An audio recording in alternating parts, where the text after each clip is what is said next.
Welcome to Southeastern Ohio Solar Haven. Check it out there, off-grid radio. Yes, sir.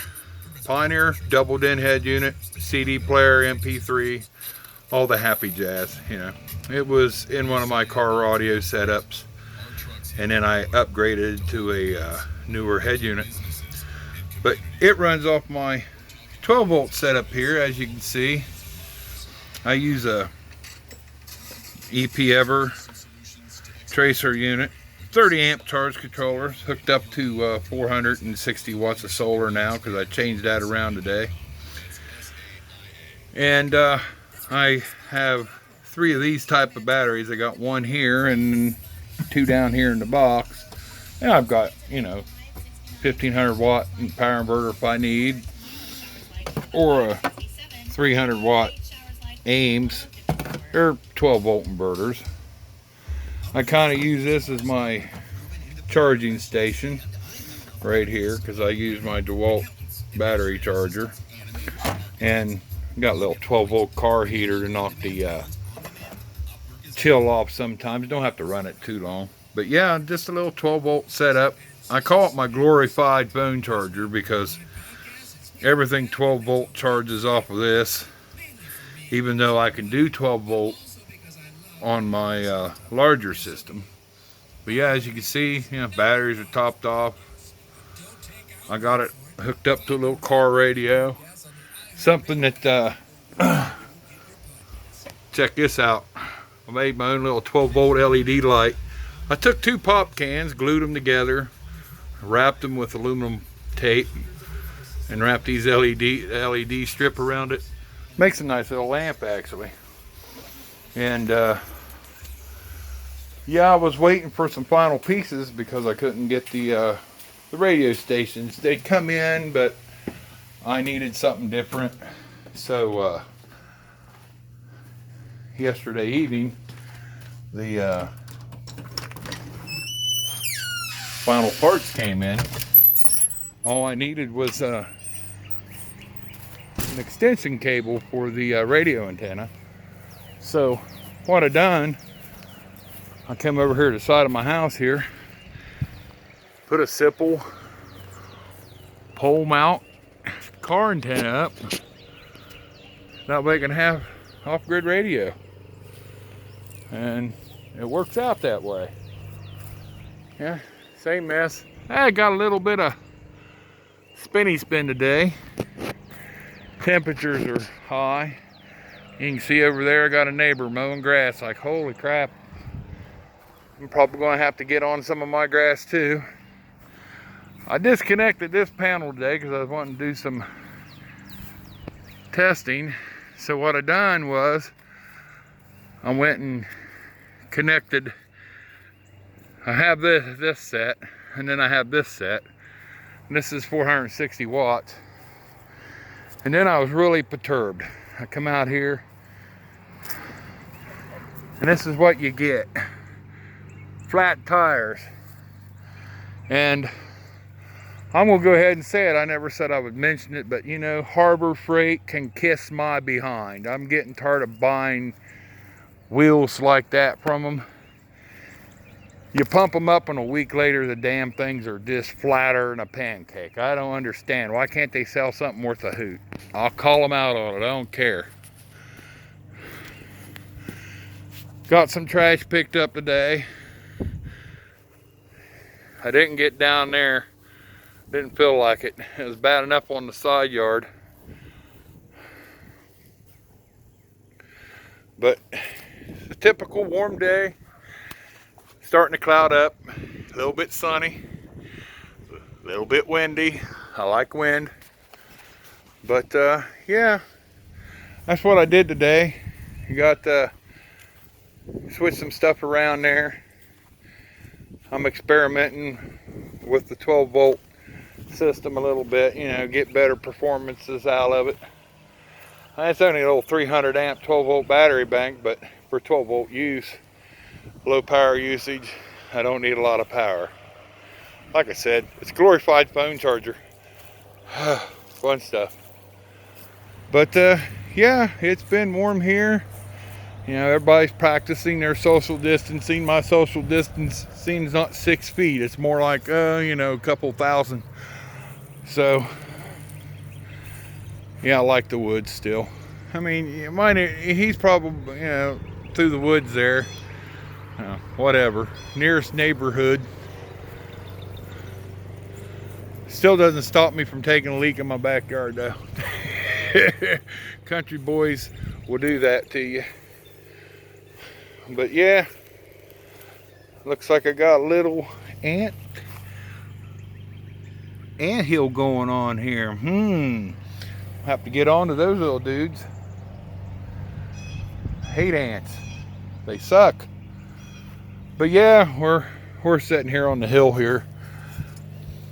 You can see, and actually, you can really tell this slopes, because if I go like try to get an idea where that tree is, it drops off big time right there. But I've had a lot of people say, you know, that know me on Facebook also, you know, they say, why not just, you know, build this building right along the side here straight with the solar array? And I'm thinking that's what I might just go with, because it'll be easier to, you know, instead of trying to get angles or whatever and work around my open French drain system here.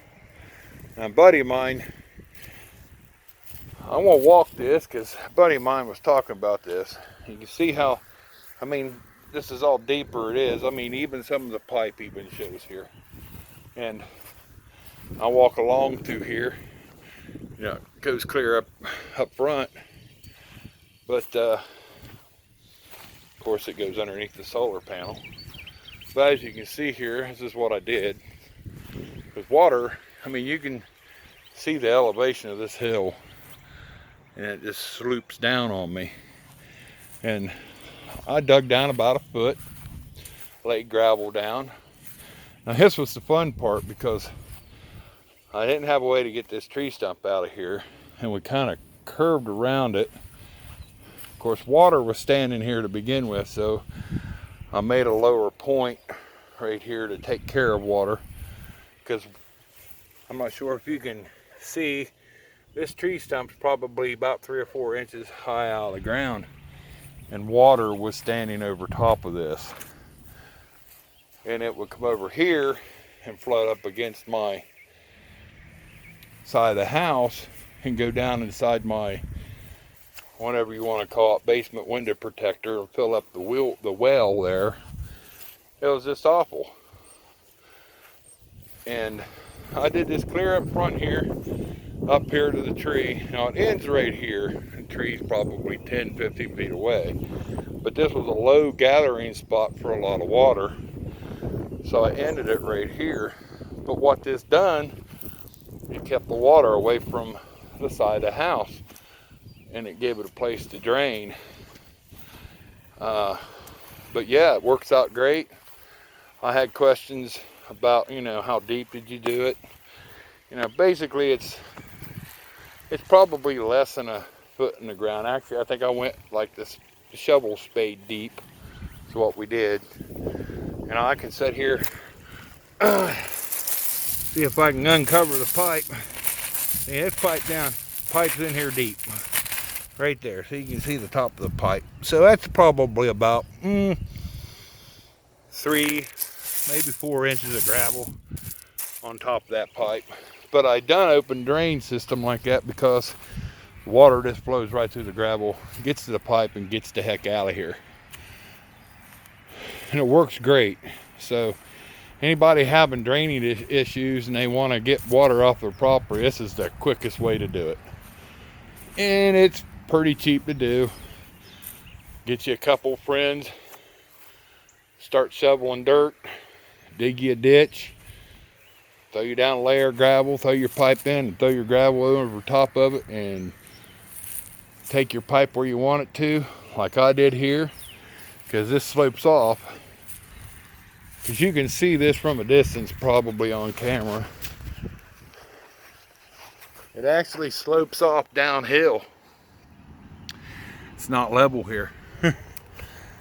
And this is probably from where I'm standing up here, and you go down, it's probably about a 1 foot drop, so it just drains right out. Not an issue. And yeah, it works out great and keeps the water away, that's for sure. But I hope that answered anybody's questions that questioned about that. And like I said, it's been a nice day here. As usual, click like and subscribe.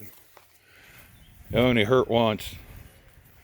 Might hurt a little bit, but click that down there.